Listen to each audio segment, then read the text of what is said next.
Quick ಆಗಿ ನಾಳೆ central budget Nirmala Sitharaman ಅವರು ತಮ್ಮ 9ನೇ ಬಜೆಟ್ ಅನ್ನು ಮಂಡನೆ ಮಾಡ್ತಾರೆ.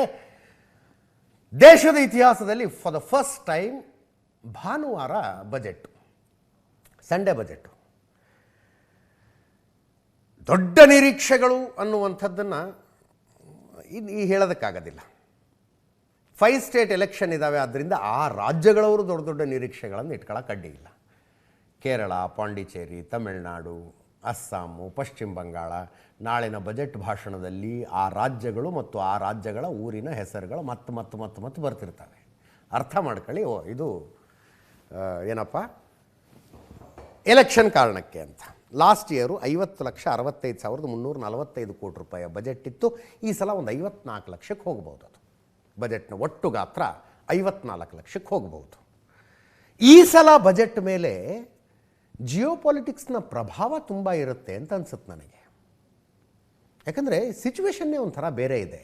ಆ ಡೊನಾಲ್ಡ್ ಟ್ರಂಪ್ ಕಾರಣಕ್ಕೆ, ಬಾಂಗ್ಲಾದೇಶದ ಕಾರಣಕ್ಕೆ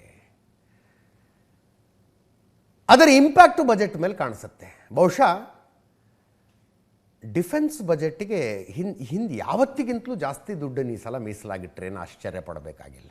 ಅಥವಾ ಕೆಲವು ಡಿಫೆನ್ಸ್ ಪ್ರೊಕ್ಯೂರ್ಮೆಂಟ್ಗಳು ಕೂಡ ಅನೌನ್ಸ್ ಆಗಬಹುದು. ಬಂಗಾರದ ಮೇಲಿನ ಇಂಪೋರ್ಟ್ ಡ್ಯೂಟಿ ಕಡಿಮೆ ಮಾಡ್ತಾರೆ, GST ಕಡಿಮೆ ಮಾಡ್ತಾರೆ ಅಂತ ಒಂದು ಲೆಕ್ಕ ಇದೆ. 2.5% GSTಲಿ ಇದೆ ಬಂಗಾರ. ಈಗ ಅದು 1.25%ಗೆ ಇಳಿಸ್ಬೇಕು ಅಂತ. 6% ಏನೋ ಇಂಪೋರ್ಟ್ ಡ್ಯೂಟಿ ಇದೆ, ಅದನ್ನೂ ಕಡಿಮೆ ಮಾಡ್ತಾರೆ ಅಂತೇನೋ ಒಂದು ಲೆಕ್ಕಾಚಾರ ಇದೆ. ಅದನ್ನು ಹೊರತುಪಡಿಸಿದ್ರೆ ಎಲ್ಲರೂ ಅಂತಾರೆ ಈಗ 12 ಲಕ್ಷದ ತನಕ ಟ್ಯಾಕ್ಸ್ ಇಲ್ಲ, 12 ಲಕ್ಷದ ಆದಾಯದ ತನಕ ಟ್ಯಾಕ್ಸ್ ಇಲ್ಲ ಅಂತ ಲಾಸ್ಟ್ ಟೈಮ್ ಅನೌನ್ಸ್ ಮಾಡಿದ್ರು. ಈ ಸಲ 15 ಲಕ್ಷಕ್ಕೆ ತಗೊಂಡು ಹೋಗ್ತಾರೆ ಅಂತ. ಬಂದುಬಿಡಿ, ಅಂದರೆ ಇದನ್ನೇ ಮಾಡ್ಕೊಂಡು ಕೂತ್ಕೋತಾರೆ. ನನಗೇನು ಅನ್ಸೋದಿಲ್ಲ. ಅದು ಮತ್ತೆ ಟ್ಯಾಕ್ಸ್ ಬ್ರ್ಯಾಕೆಟ್ ದೊಡ್ಡದು ಮಾಡ್ತಾರೆ ಅಂತ ನನಗೇನು ಅನ್ಸೋದಿಲ್ಲ. ಆದರೆ ಒಂದು ಇಂಟ್ರೆಸ್ಟಿಂಗ್, ಈ ನ್ಯಾಷನಲ್ ಲೆವೆಲ್ನ ಬಿಸ್ನೆಸ್ ಚಾನಲ್ಗಳಲ್ಲಿ ಚರ್ಚೆ ಆಗ್ತಾ ಇದೆ. ಒಂದು ಅವಕಾಶ ಕೊಡ್ತಾರಂತೆ, ಗಂಡ ಹೆಂಡತಿಯ ಆದಾಯವನ್ನು ಒಟ್ಟುಗೂಡಿಸಿ ಒಂದು ಇನ್ಕಮ್ ಅಂತ ತೋರಿಸಿ ಟ್ಯಾಕ್ಸ್ ಕಟ್ಟೋದಕ್ಕೆ ಅಂತ. ಅದರಿಂದ ಒಂದಷ್ಟು ಟ್ಯಾಕ್ಸ್ ಸೇವಿಂಗ್ ಆಗುತ್ತೆ ಅಂತ ಒಂದು ಲೆಕ್ಕಾಚಾರ ಇದೆ.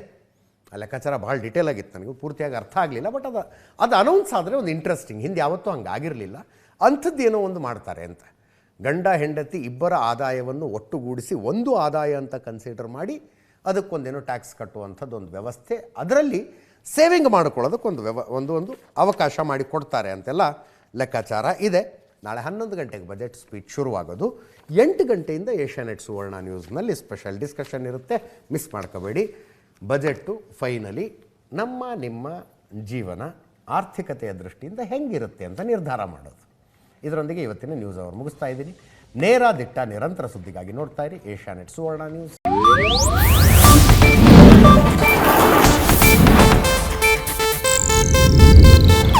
ಇದು ಏಷ್ಯಾನೆಟ್ ನ್ಯೂಸ್ ನೆಟ್ವರ್ಕ್ ಪ್ರಸ್ತುತಿ.